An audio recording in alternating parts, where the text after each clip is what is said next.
दादा आज तुमचा विजय, दादा मोठ्या मताधिक्याने आपला विजय होतोय, पहिली प्रतिक्रिया काय आहे? पहिली प्रतिक्रिया ही आहे, माझा मोबाईल खाली घे. मोदी साहेब पंतप्रधान यांच्यामुळे माननीय अमित शाह तिघांनी मला उमेदवारी दिली आणि मला विजयाला तुम्ही कारणीभूत आहे. त्यांना धन्यवाद देतो. हा विजय माझ्या कार्यकर्त्यांचा आहे, निलेश नितेशचा आहे. सगळ्यांची मेहनत, निलेश नितेशने जी मेहनत घेतली, कार्यकर्त्यांची मेहनत घेतली, माझ्या पत्नीने जी मेहनत घेतली, त्याचं हे फळ आहे असं मी समजतो. दादा सगळ्याच भागातून म्हणजे आपण कुडा मालवण असेल किंवा राजापूर असेल इथे पण तुम्हाला चांगलं मताधिक्य मिळतंय काय? जिथे उबाटाचे आमदार होते तिथे हेच तर माझं नाविन्य आहे. जिथे पिकलं जात नाही तिथे पिकवतो मी, हे वैशिष्ट्य आपलं. दादा कोकणात कमळ फुललंय, कसं वाटतंय? बरं वाटतं, गोड वाटतं. विरोधकांना काय सल्ला द्याल आता? सल्ला नाही, माझं असं म्हणणं आहे, जरा मला असं सांगणं आहे, हा विजय मी सांगितलं कोणाकोणामुळे आहे. भारतीय जनता पक्षाचं कमळ कोकणात फुललेलं आहे. ज्याने अपशगुन केला त्यानं मला सांगायचं अब की बार आने वाले चुनाव में मेरी बारी. भाई दादा दीपक केसरकर असतील किंवा उदय सामंत असतील यांच्या मतदारसंघात तुम्हाला चांगलं लीड मिळतंय, त्यांना धन्यवाद देतो. दीपक केसरकर एक नंबरला आहे, हा उदयही आहे.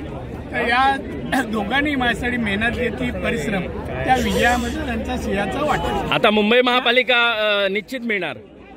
जिल्हा परिषद आहे, पंचायत समिती आहे, मुंबई सगळं मिळणार. कोकण जिथे तिथे सर्व काय. राणे साहेब तुमच्या रूपाने कोकणाला 39 वर्षानंतर कमळ फुललेलं आहे. तुमच्या रूपाने 39 वर्षानंतर 39 वर्ष खतपाणी घालत होतो, त्यामुळे 39 वर्षानंतर आलं कमळ.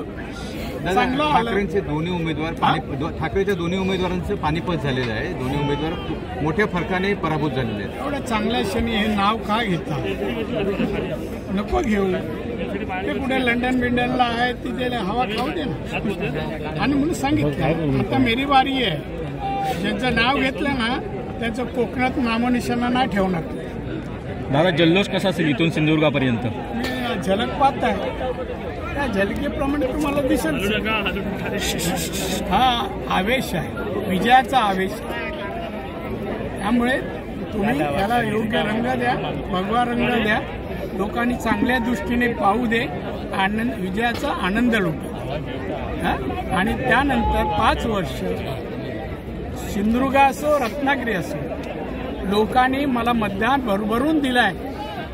दोन्ही जिल्ह्यातल्या सर्वसामान्य जनतेने प्रेमही केलं, मतही दिलं. त्यांना मला विकास दाखवायचे, त्यांची सेवा आणि विकास मला करायचा. सर एकूणच मिळालेल्या मताधिक्याबद्दल काय सांगाल? काय सांगू, चांगली गोष्ट आहे. मी समाधानी आहे, आनंदी आहे. म्हणून तर मी लोकांना श्रेय देतो, सगळ्यांना श्रेय देतो ना. आणि म्हणून जे सांगत होते त्यांना वाटले कोकण म्हणजे आमचं काय, ते कोणाचं काय ते मी सिद्ध. तुम्ही सकाळीच मतदान केंद्रावर हजर होता, मात्र विरोधक पहिल्यापासूनच नव्हते. विरोधकांना मी ज्या वाटेने जातो, रस्त्याने जातो, ते माझ्या विरुद्ध फिरकत पण ते आज प्रत्यय आला तुम्हाला. आता रिपीट करून वारंवार बातम्या दाखवा. थँक्यू दादा. जनशक्तीचा बुलंद आवाज म्हणजेच रत्नागिरी खबरदार.